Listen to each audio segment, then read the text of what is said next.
regarding compulsory voting. Some countries practice the system of compulsory voting where voting is mandatory for citizens, and those who don't vote will be fined or charged a penalty. So do you think compulsory voting should be implemented in Malaysia?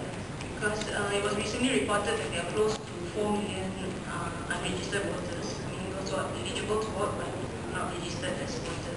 So, so in theory, it sounds like a good idea to make voting compulsory, but do you think it's practical to implement it here? Can it be enforced? And the second thing is regarding the apportionment of constituencies. Rightfully, there shouldn't be a large difference in the number of voters between constituencies, but as we see now, that isn't the case. Like for example, in Putrajaya you have 6,000 plus voters, but in Kapa you have about 112,000. So that's a ratio of almost 1 to 20. So long ago they used to be 50%, and the difference, the disparity should be more than 50%.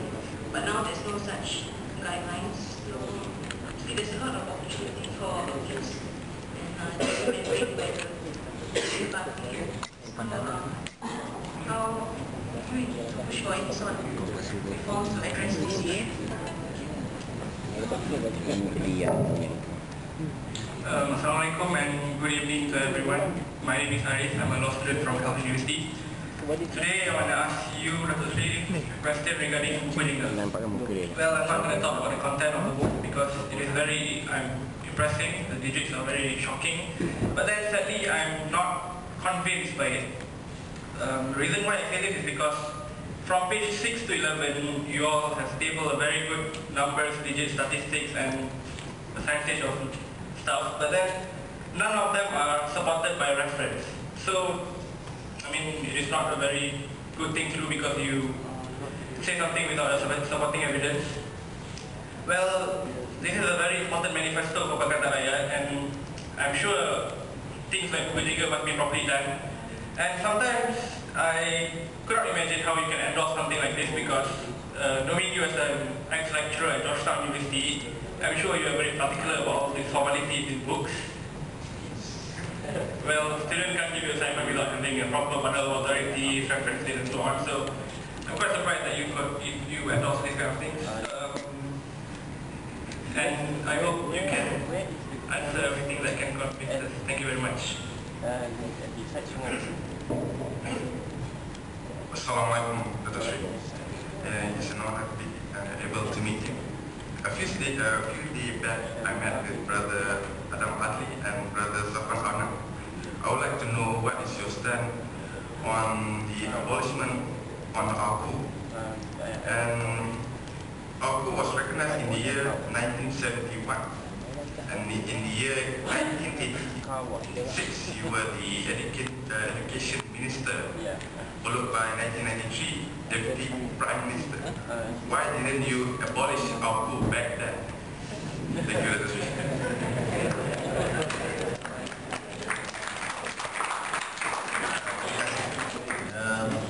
Yang pertama ni soal on the issue of electoral reforms, the issue of delineation of constituencies, what we call as gerrymandering.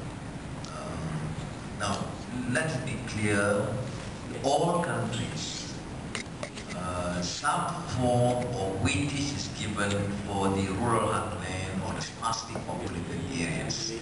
For example, Australia, or even in America, so you have that. That is why in America they have this arrangement of representation, both in terms of Senate and the House of Representatives, so that there is somewhat indicator for the state interest and also the representative in terms of the numbers of voters. Now, I would say that in our proposal, we should at least venture to change this form of weightage. It must be there. I'm not sure the percentage, but it cannot be extreme. I mean, 6,000 versus 100,000 is a bit too excessive. But you think about, Keningan, for example, you want to weight it. until they reach 60,000, then probably in 2020. So there must be this sort of consideration for the rural heartland. But in principle, I agree with you. Now, the issue of compulsory voting is of course a very contentious one, because they say that you go against the spirit of the constitution that gives you freedom. What was lacking in this country is automatic registration. You register automatically. To vote or not to vote is your personal decision.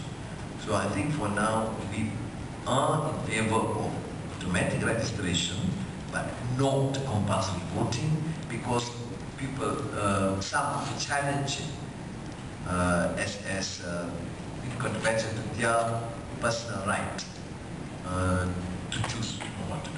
But again, there's a stronger argument against that too, because for those who are in favor of compulsory voting, would suggest that it is your democratic right enshrined in the Constitution, and you therefore have to exercise that right. Like for example, you are forced to have an identity card. You can't say this, your right, I refuse to have an identity card, because then you become stateless. But let the lawyers argue this case out first. Now, buku jingga.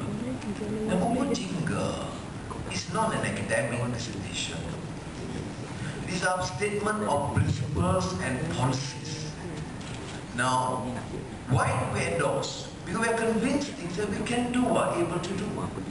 Now, you are now suggesting, at least, that we should substantiate further adequate facts. I agree. That's why buku jingga must be read together with our budget statements, and now amplified further by specific policy recommendations like FELDA.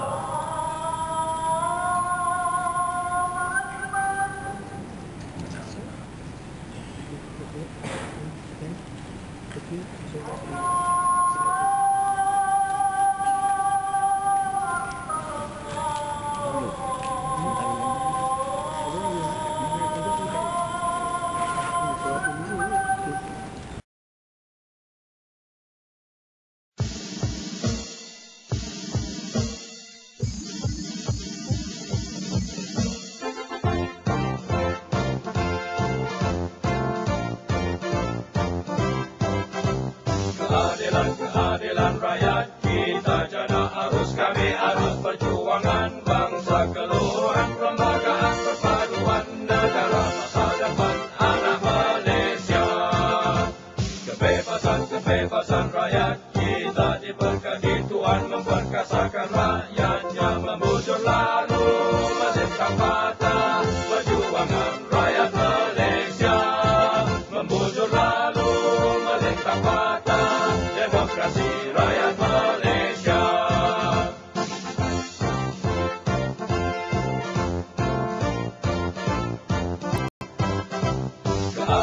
Keadilan rakyat kita jana arus kami arus perjuangan bangsa keluhuran perlembagaan perpaduan negara masa depan anak Malaysia.